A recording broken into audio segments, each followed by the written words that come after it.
Good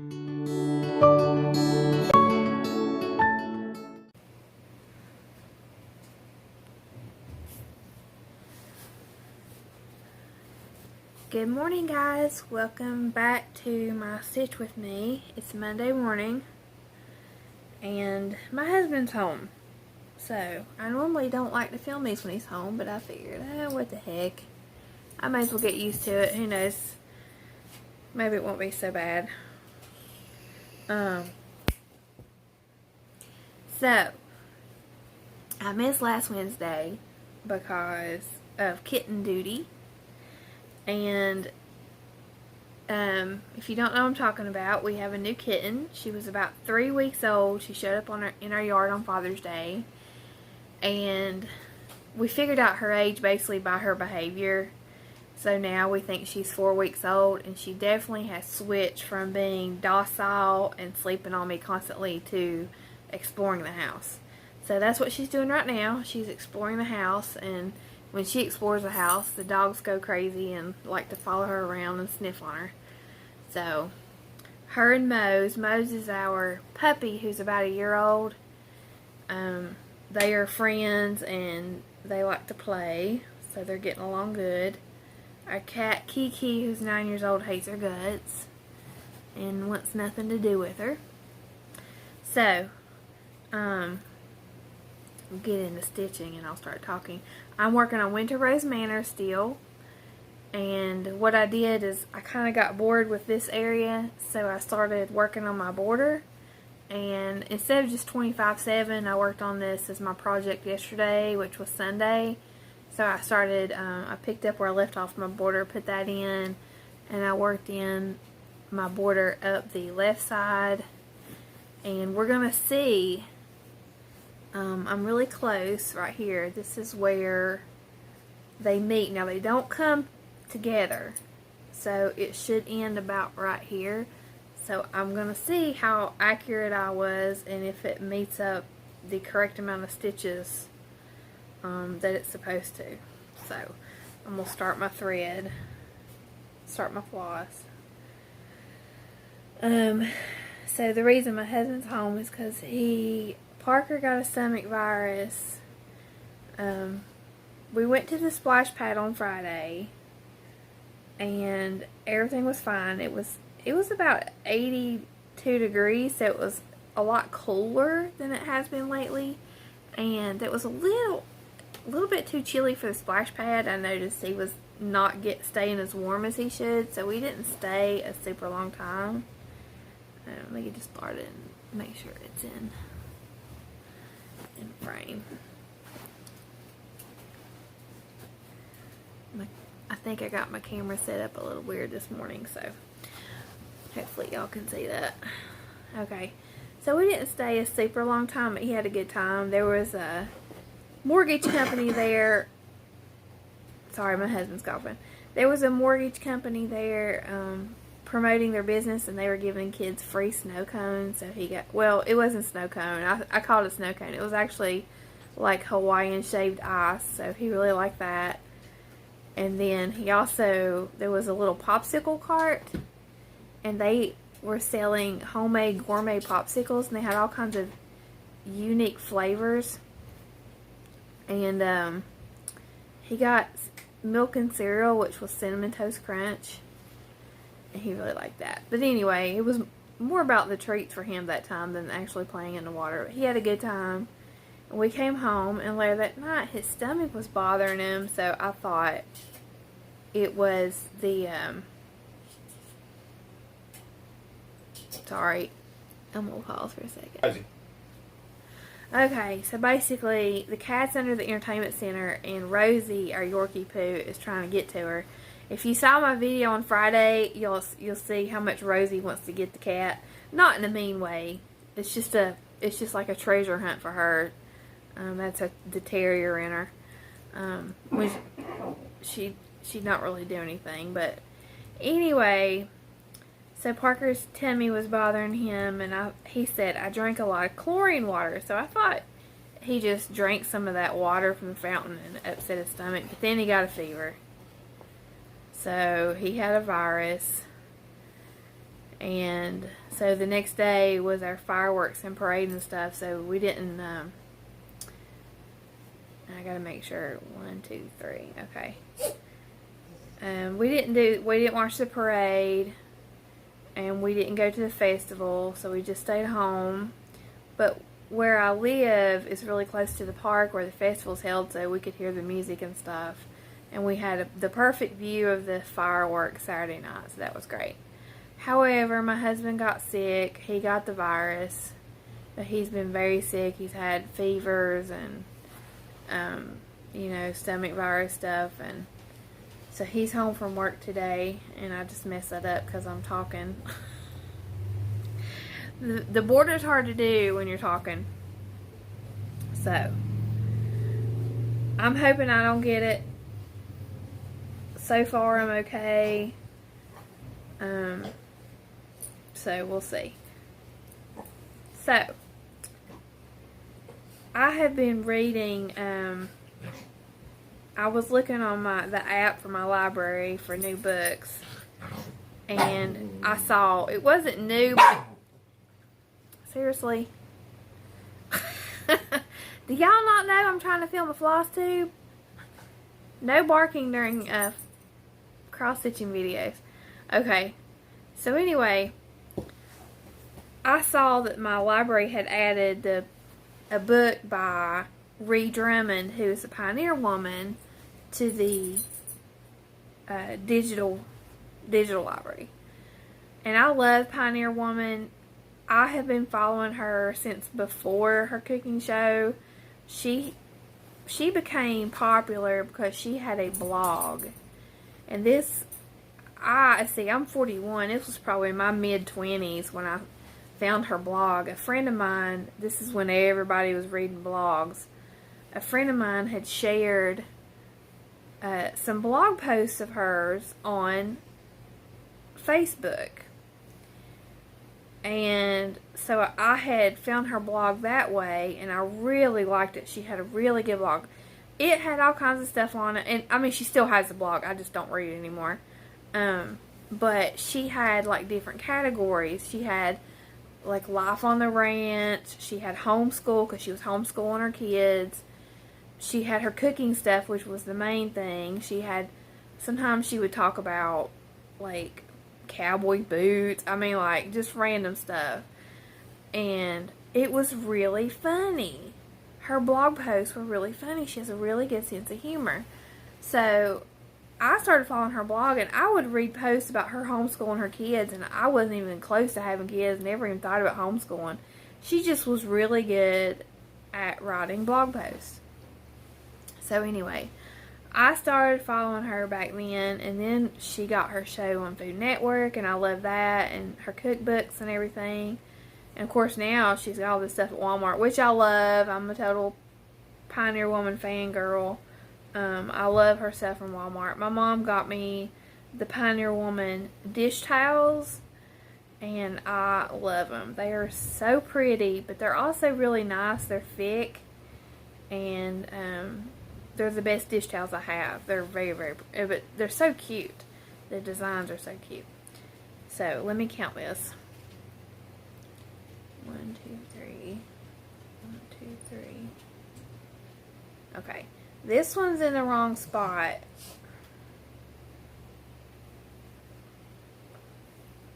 One, two, three. This one's in the wrong spot, so I gotta unpick. So I'm gonna unpick while I talk. This is what I get for not doing the white fill-in. So back to my story. So I checked the book out, and it came out last year in 2020, but I hadn't seen it or read it or anything. So I started reading it, and it's just different little essays, and some of them are from her blog, and it's funny because I remember them from years ago. I remember the stories that she writes, and some of them are new. So it's really good. I think it's called, honestly, I don't know what it's called. I'll look it up and stick it across the screen. Tales from a Ranch or something like that. So she was telling this story, and I normally would not tell this story in front of my husband because he's sitting right here in front of me, but I'm going to tell it anyway because he might get a laugh out of it. He might not. He might roll his eyes. She was telling a story about when her and her husband fight, she goes and washes the dishes every single time. And sometimes it's not like a full-blown fight, but sometimes it's just like a disagreement or like, fussing or whatever. But she'll go to the sink and start washing dishes. And she just noticed this, like, early in her marriage that she did it. And then she said, like, 5 years later, her husband said, every time we fight, you wash dishes. So, it really made me laugh because what my husband does when he gets mad is he starts sweeping the floor. And he's laughing. So when we were first married, we had a lot more disagreements. I mean, we were just married. We had a little kid. Half the time my mom was living with us, so he had his mother-in-law living with him. And we would fight a lot more, like argue and stuff. I don't want to sound like we were like horrible, but we had both of our mother-in-laws living with us. We've had both the mother-in-law living with us, but more so, my mom lived with us for like a few years. So that was, and that was early in our marriage. So anyway, we had our fights or whatever. So my husband would come home from work, and he would grab that broom and start sweeping. And I knew he'd be mad because the house would be a mess. I mean, we had a little baby.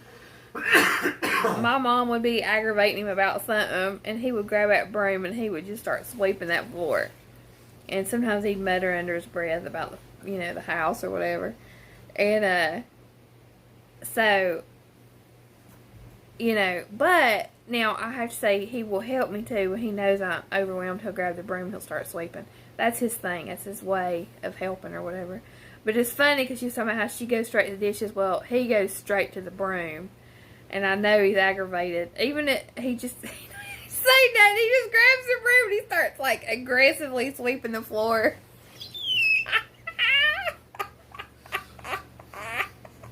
And I know he's mad, but anyway, I thought that was hilarious. We all have our things in marriage that we do. I do not clean. I mean, okay, if I'm mad at him because he's right in front of me, I don't clean. I'm the one, I go off into a room, and then I come out of the room and yell, and then I go back in the room. That's what I do. I'm like a turtle or something, or like a chihuahua. I like back up, and then I come out, and then I go back. That's how I handle it. He handles it by sweeping. So, but if I'm aggravated with somebody else, like that's not around me, I will start rage cleaning or doing that. But not with him. I'm just like, I have my own little thing I do. Rage cleaning. So, I thought that was funny. So it's a really, really cute book. I've only read a handful of the essays in it so far. I've just been reading it here and there, but I'm really enjoying it. It's something different, and it's holding my interest, when I get a chance to read it. I have not had time to really do anything long term because of this kitten, but she's getting more independent. So like right now, I don't know what she's doing. I don't know if she's sleeping underneath the entertainment center, but she's getting to be more independent. So, and I need to make sure I put this in the correct spot. So 1, 2, 3, 4, 5. The 6th one is when I need to add my vine, my little leaf. Okay. But she doesn't need quite as much attention as she did last week. So, now I know what's going to happen. When she gets a couple weeks older, she's going to start like being like little El Destructo. She's going to be destroying everything, but it's okay. They go through their phases. Not destroying, but climbing up the curtains. You know how cats do when they're little. You got to deal with them wanting to climb everything and claw everything. So it's funny because I've been reading like what? Hang on, let me count. 1, 2, 3, 4, 5, 6. Okay.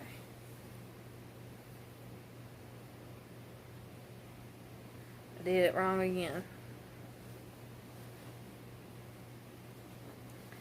Let me see if I can get this out without unpicking it. These little leaves, they're usually in the same spot, but once I turned this corner, it kind of changed a little bit. So I've had a little bit more trouble of getting them in the right spot, but when I was going up the side, it went really quickly. I lost my train of thought about the cat. Okay, so this is where it goes.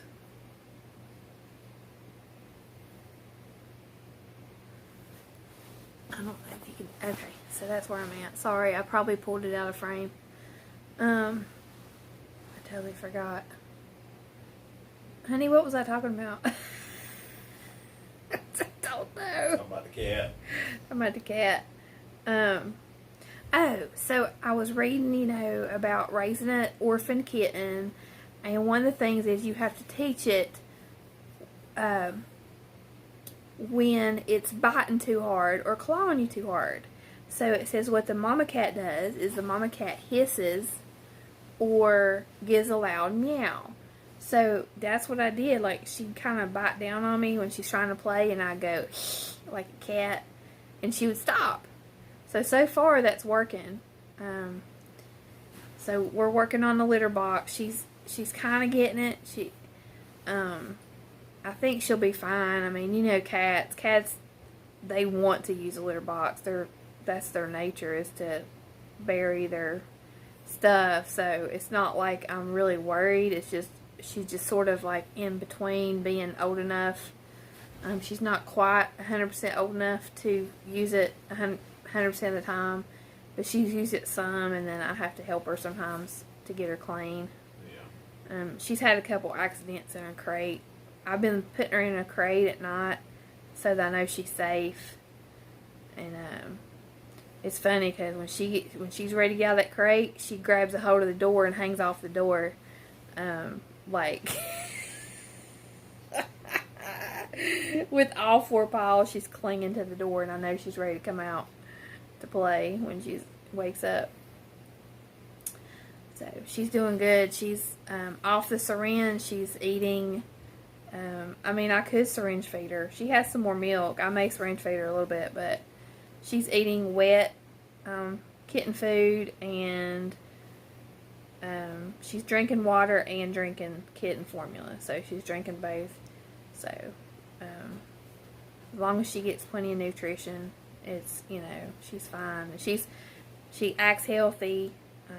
1, 2, 3, 4, 5, 6, 7, 8. I gotta have 9. So she's doing good.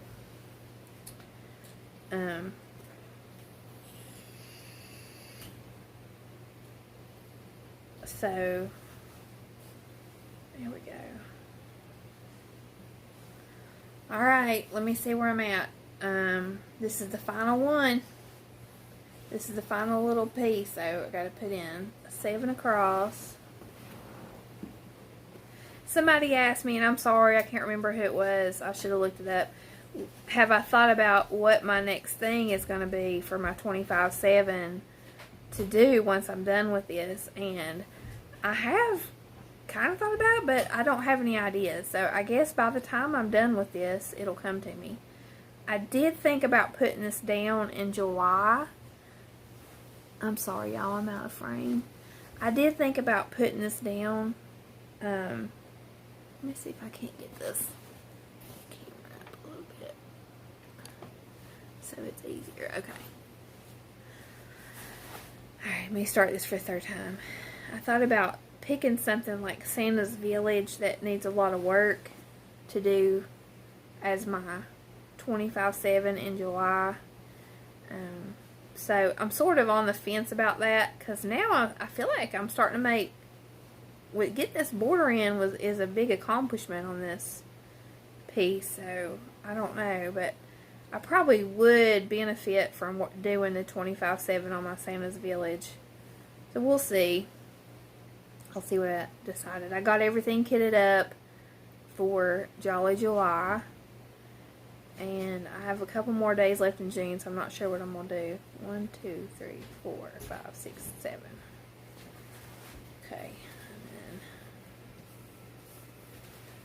So if anybody would like me to maybe use like some white Ada or something and show you how I stitch in hand, let me know. I can do that on one of these Stitch With Me videos.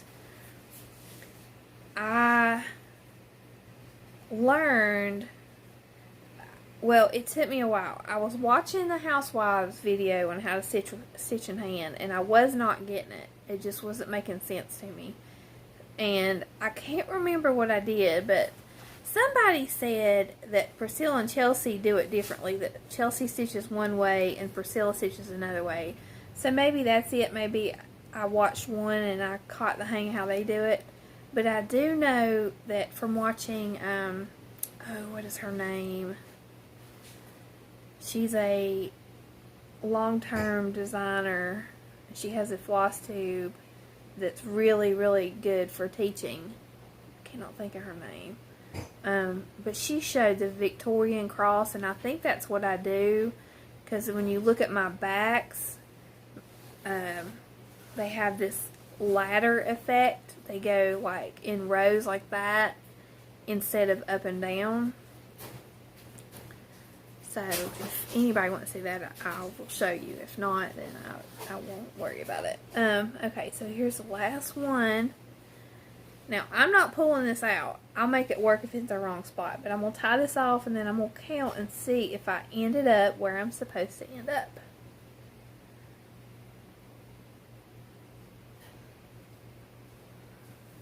Okay. So, let's count. On my chart, this right here, this little middle guy that's by himself should be 1, 2, it should be